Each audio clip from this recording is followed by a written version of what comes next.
What's up, guys? It's your boy T-John, and get ready for another supercharged ride through the Wrestleverse. It's time for the rundown.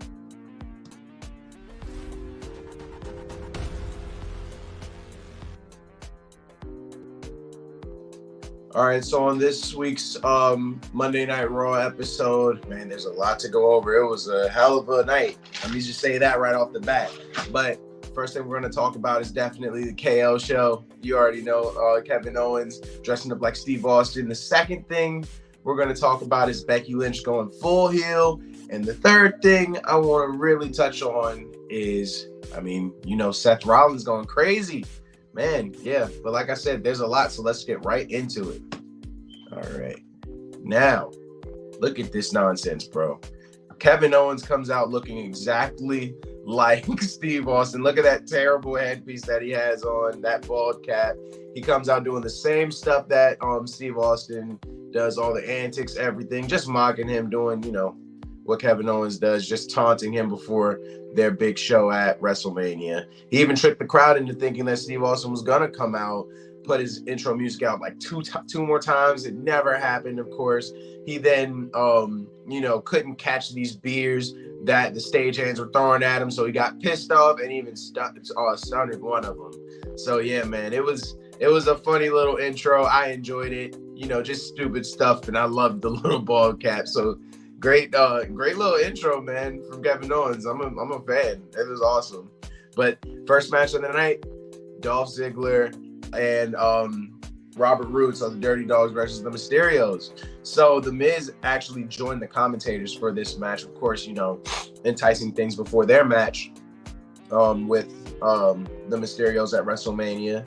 But man, this was a very impressive match for the Mysterios. Mysterios were not having it against the Dirty Dogs. We're just crushing them until like this random appearance from Seth Rollins trying to make a huge announcement, but the mics kept cutting off.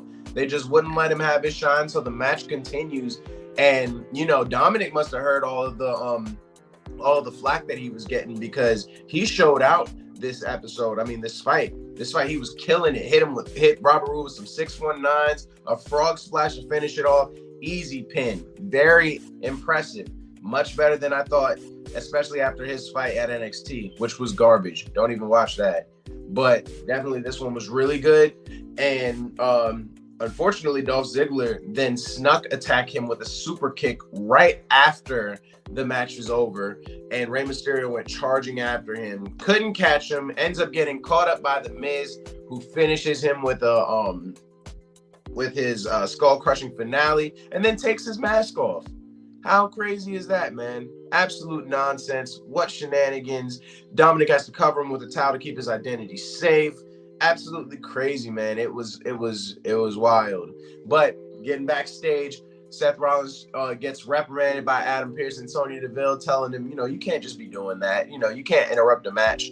And as you can see, Seth Rollins isn't hearing it. He's annoyed. He doesn't care what anybody has to say. He needs to get into WrestleMania. So Adam Pearce says, let me figure this out. Give you one more shot. So just so you have a little backstory. Now we see some Omos action once again against Commander Aziz and Apollo Crews, and this was another easy match for Omos. Just saying that right now.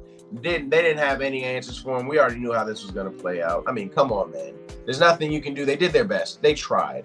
They had a few antics, a little bit of distractions that they capitalized on, but you can't do anything to them. That was all before the match. As soon as the bell really rang to actually start the match, Omos was pissed off, ended Apollo Crews with this boot. Look at Commander Aziz already pissing down his leg. He already knew what was about to happen. He gets manhandled down and then finishes the job with Apollo Crews, slamming him on top of Commander Aziz and pinning them both. Give this man a title run or something. Give him his WrestleMania spot. Give him something. We got to see it. He has definitely earned it. I have no problems with it, but I am interested to see who they would actually bring in, and that's been a topic that we've talked about. But he has earned the right to be there, so somebody better step up. That's all I gotta say. Next up, we finally see AJ Styles come back. It's been a while since that attack that he took from Edge, so he's back. He's calling out Edge for the nonsense that he just went through calls him out, wants him to come out and face the Bulldog that he so requested. He doesn't come out, but guess who does? Seth freaking Rollins. So now Seth once again takes things into his own hands and challenges AJ Styles for his spot against Edge at WrestleMania. AJ Styles immediately refutes it and says, as long as I'm walking, I ain't giving it up. Which you probably shouldn't say against a desperate Seth Rollins, who immediately takes that and is like, so all I gotta do is make sure that you're not walking? Huh? Very interesting. No, absolutely not. So Adam Pearce immediately comes out and tells him, okay, this is your one last opportunity to get into WrestleMania. You will be fighting AJ Styles for his spot against Edge at WrestleMania. Huge development. AJ, of course, is pissed off. Cole cocks him right to the ground, but that's all the damage he can do before Seth Rollins runs out laughing. So their match is now the main event. Getting into that later. So backstage, we see things finally boil over with Queen Zelina and Carmella, right? Finally happened. They've been arguing and there's been a lot of tension there. So they finally duke it out a little bit in the back.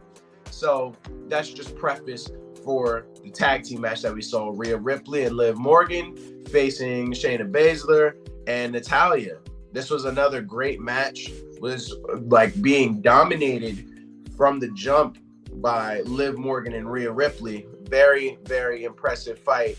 And honestly, I was impressed by Shayna Baszler and Natalya for cornering Liv Morgan, because we haven't really seen that happen in a while. You know, Liv and Rhea have been unstoppable, but they finally were able to like go back to the old ways of getting Liv Morgan up out of there. But you know, as the match is going on, we see Carmella come out furious, talking to her husband about what happened backstage. You know, Corey's trying to calm her down. Carmella's just like, you saw what happened back there, and is just arguing and yelling. But while that's happening, Liv is still getting her ass handed to her that whole time. They isolate her still from Rhea. Rhea is nowhere to be found. I think she got knocked off the ropes, and she easily gets pinned, and that match is over. Now, right after that match ended, Queen Zelina comes out with her scepter and beats the crap out of Rhea Ripley and then hits her with a knee. She's out of there. Then Carmella decimates both Natalya and Shayna Baszler outside of the ring. They then meet out inside the ring and exchange some words, and then it all looks like it's about to come to a head, but instead they hug and laugh. So it's all been a play this entire time. So good on them, because they definitely had me fooled. I know they had everybody else fooled. So I guess they're good now. So WrestleMania's just got even more interesting, because I wrote them off to lose their title. But the way that they just came out swinging, maybe not. Next, though, Becky Lynch going full heel, man. This was a very dope little talk that she gave to the crowd, and I think it was very necessary.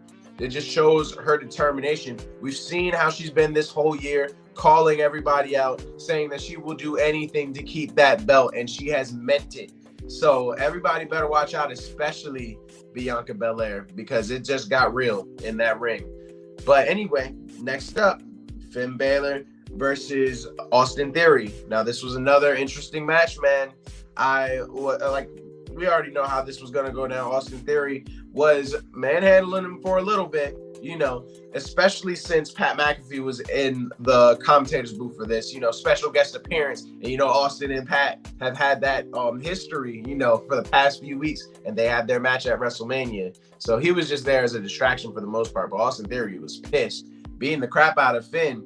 But he was, like I said, distracted, and Finn was just taking advantage of it over and over again. So he stomps him out of the ring, basically. And then Pat just mocks him, telling him, oh, your stomach hurts. Hit him with this flashy suck it dance. I loved that. But it just served as another distraction, and he gets booted to hell outside of the ring. And that was just the premise of the entire fight. Finn just capitalized over and over on Pat McAfee's distraction skills. You see him get beat inside the ring, outside the ring.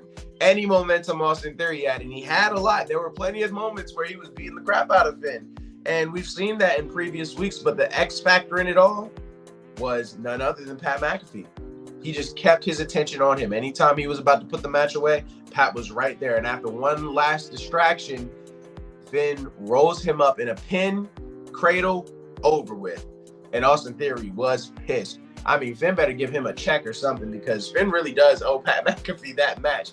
I'm going to be honest, man, because Austin Theory had it in the bag a few times, especially near the end. And if it wasn't for some distractions, who knows? We would be looking at something different, a whole nother outcome. But next up, we got RK Bro going against Alpha Academy. But before their match started, Chad Gable had a few things to get off of his chest. Mainly the fact that he is furious at the fact that they would give the Street Profits a title fight before they get their rematch at WrestleMania. So they kind of stake their claim for a WrestleMania match, and their match immediately starts. And wow, man, they came out with a vengeance. You could tell that Alpha Academy was pissed the entire fight. They were just going off. Otis was a wrecking ball as usual, and they were just dominating the entire time until Randy Orton came out and just put a stop to all the shenanigans. But it was actually Riddle that ended the match after a nice move I hadn't seen before. It was called let me get the name right before I mess it up. The Bro Derek Slam. Super awesome. Gets the pin, but you know, Otis was just still pissed. Threw Randy Orton out the ring, comes back in the ring, decimates Riddle, and before he can do any more damage, though, the Street Profits come out to the rescue, or so we thought, because after they manhandled Alpha Academy, they come out and do some more damage to Riddle. I'm thinking we're going to have another triple threat match at WrestleMania, and I'm all for that, most definitely. So look out for that, man. This is going to be a very fun match. I hope that it turns into a triple threat. Nobody has said anything yet, but I'm calling it. Definitely calling that. But next, we got to see a terrible, nobody cares about this. This was a little throwaway. Just a filler to get to 3 hours. Reggie and Dana Brooke against Tamina and Akira Tozawa. Thankfully, Reggie ended it pretty quickly. Got the pin on Akira. Not much to report on, nor did I really want to. I don't like the 24/7 belt or the storyline. It's boring as hell, so whatever, man. But I'm glad it was over, and this was kind of funny. You could see Akira Tozawa getting carried by Tamina with his little boo-hoo face. So, yeah, man. But we get to the main event, which was Seth Rollins and AJ Styles, and these guys went at it, bro. This was a 5-star fight. There was non-stop action. They brought it. I have so many clips, man, that I had to just go through because there was so much nonsense that happened in this fight. It was amazing, though, to watch, bro. These guys hit each other with everything in the bag. Look at the brutality by Seth. Seth was doing everything to put AJ Styles out.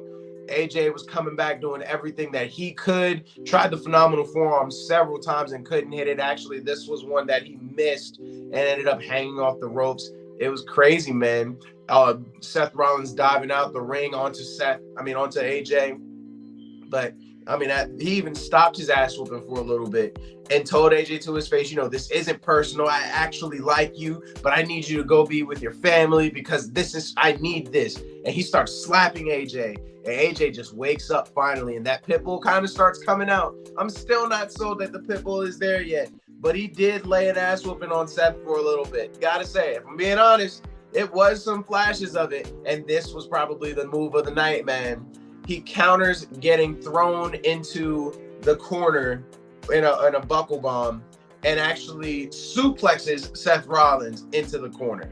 Hell of a move, man. Super impressive.